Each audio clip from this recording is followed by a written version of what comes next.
had made, or had a talk the other day, and she talked about resolutions, because I am like this hardcore no on resolutions, because, you know.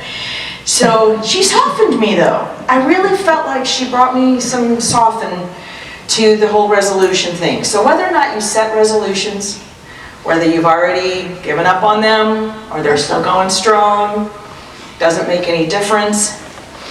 The one resolution that I think would be amazing for all of us to consider is to always choose yourself.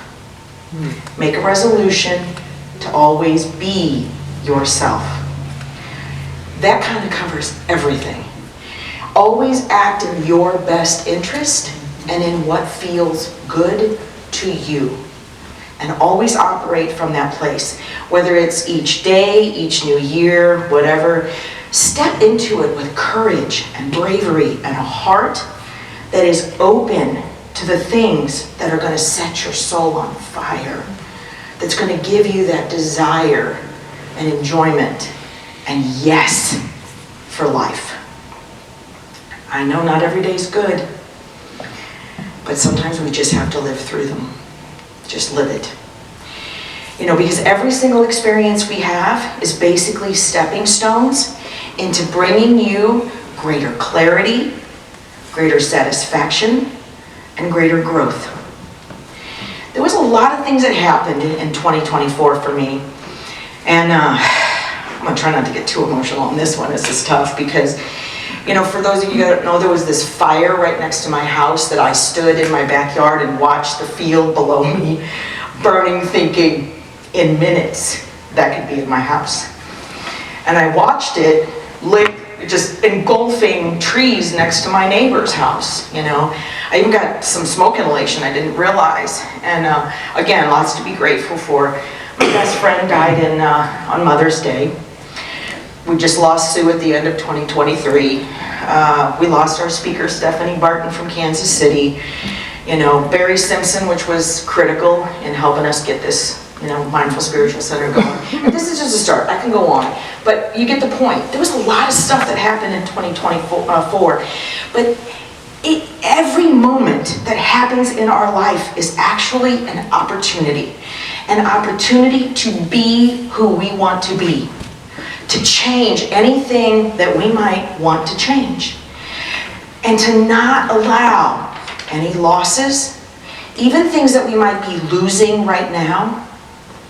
It's a matter of what we do. Let that define us, not our losses and what we're losing.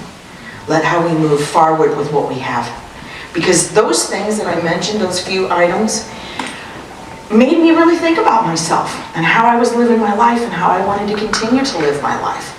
You know, so it just gives us opportunity to do that.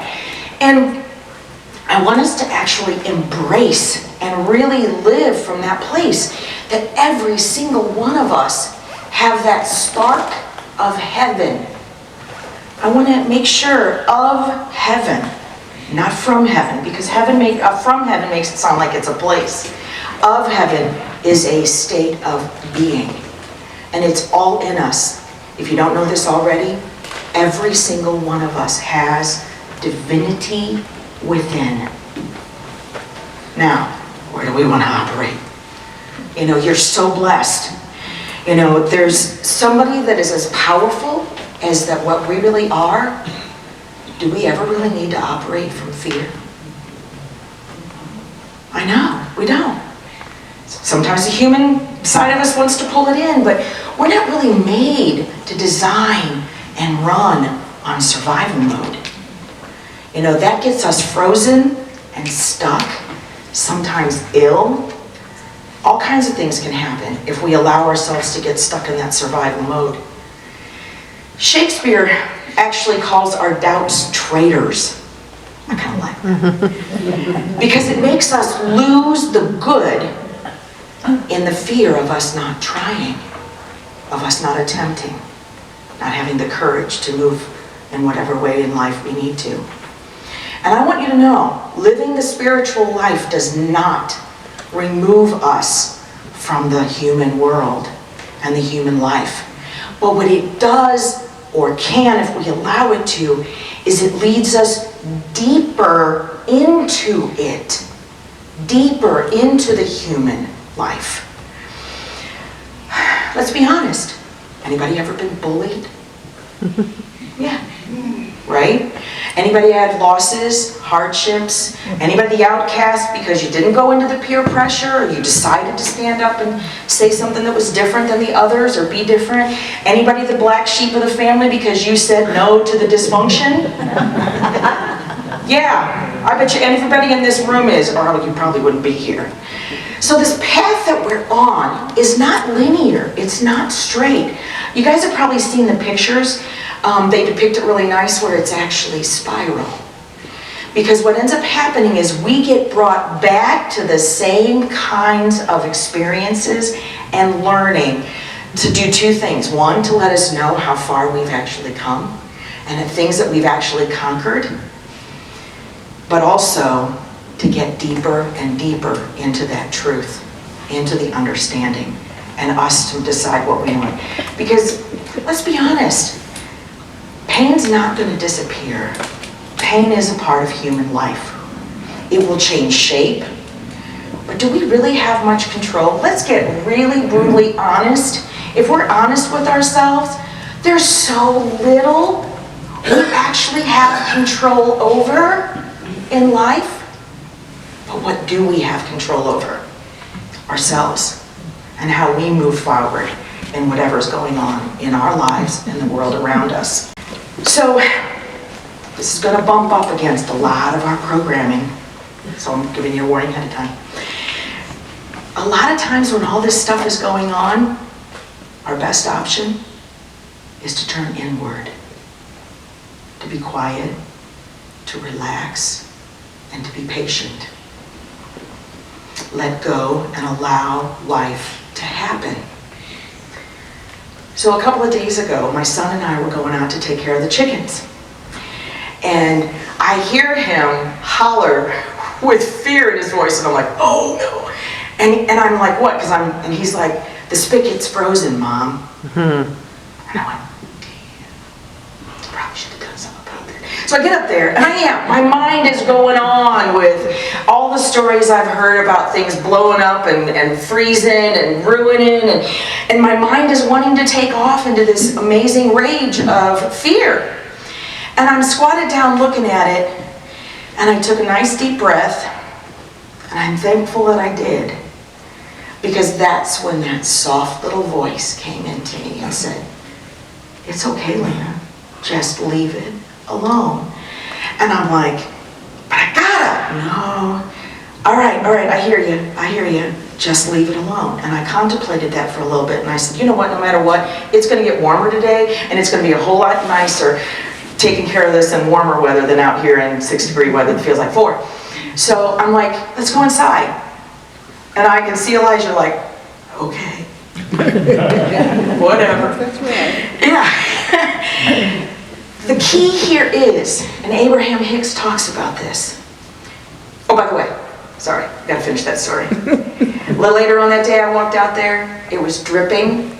There was a tiny little piece of ice in the end. I stuck my finger out and it came right out. I'm so glad that I calmed that fear in me to hear the voice. It was probably talking to me the whole time. So what Abraham Hicks says is the moment you make peace with the now, things will start to unfold. It's a tough one sometimes because that ramps up.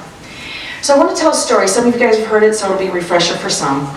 We've talked about the eagle, the majestic, amazing, sort of a loner kind of a bird.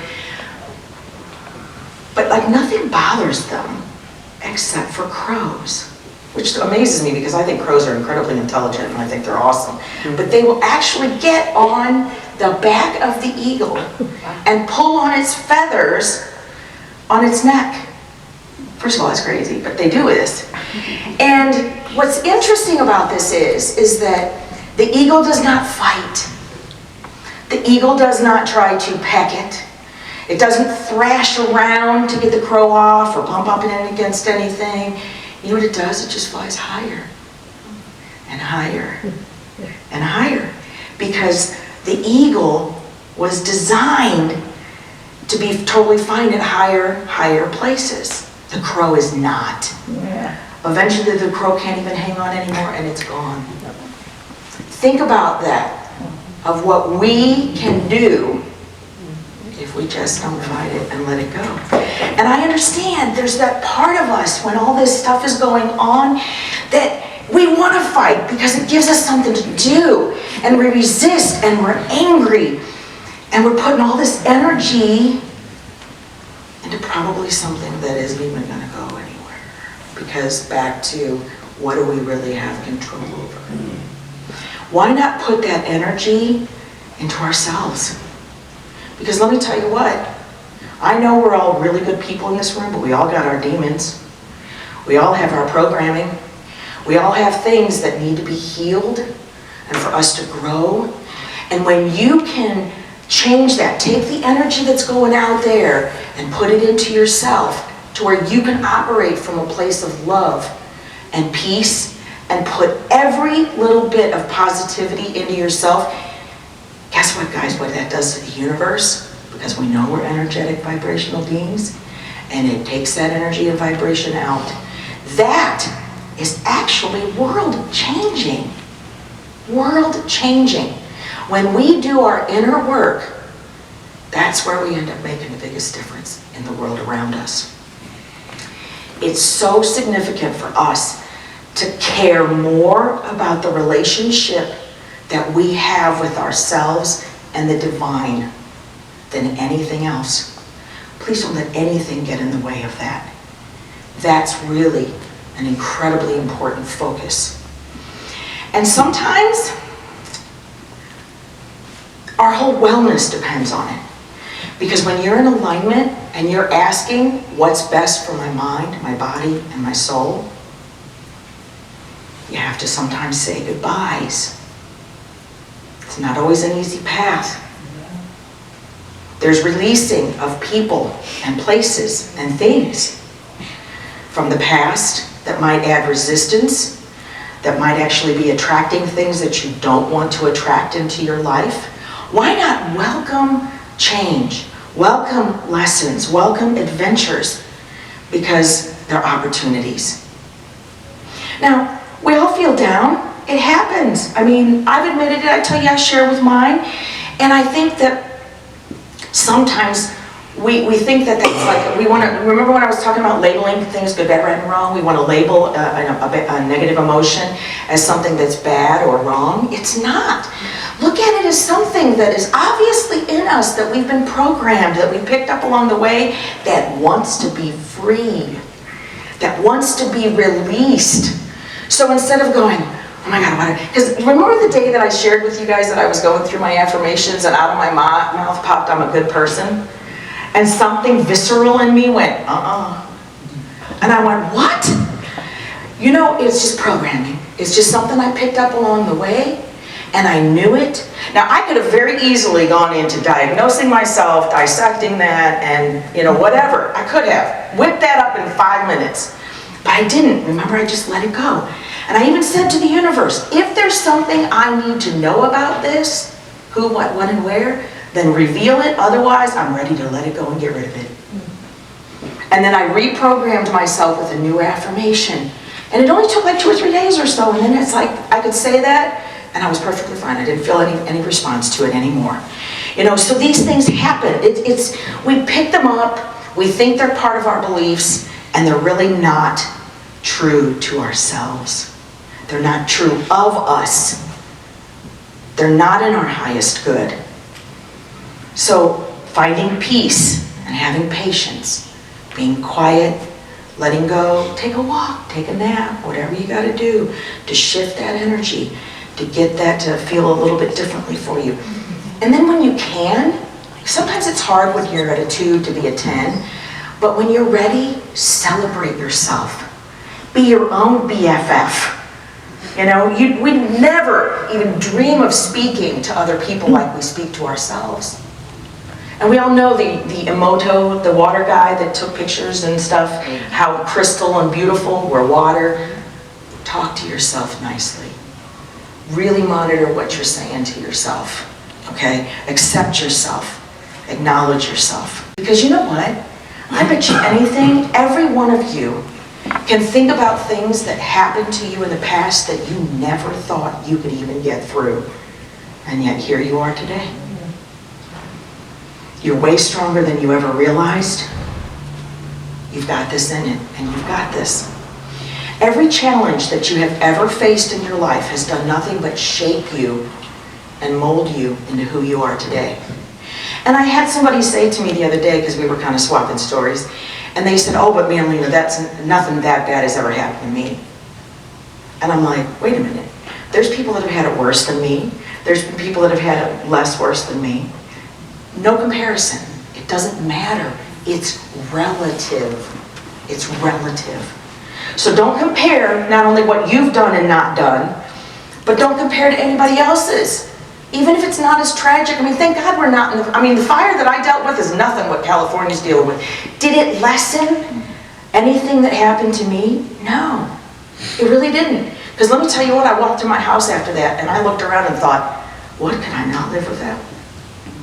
You know? So it's about realizing that everything we live through just keeps moving us forward into wherever it is. It's preparation. And that there's a hidden treasure and blessing in every single struggle. Look at the fires at the California. I mean, globally, people are coming out to help them. And we don't even have any idea. And I'll never forget, a few days after that fire happened near my house, my son and I were walking around looking, and out of his mouth said, imagine all the new growth that is going to come from this and how beautiful it's going to be afterwards. Because that's normally what happens after fires, is this, it just blossoms amazingly. So we're the ones that sometimes set our limitations. I saw this on Facebook the other day, and man, I just can't even stop laughing, but I just know because we've all done it. And there's this picture of a fence that has not attached to anything. It's just a segment of fence. And there's several sheep behind it, and they're not moving.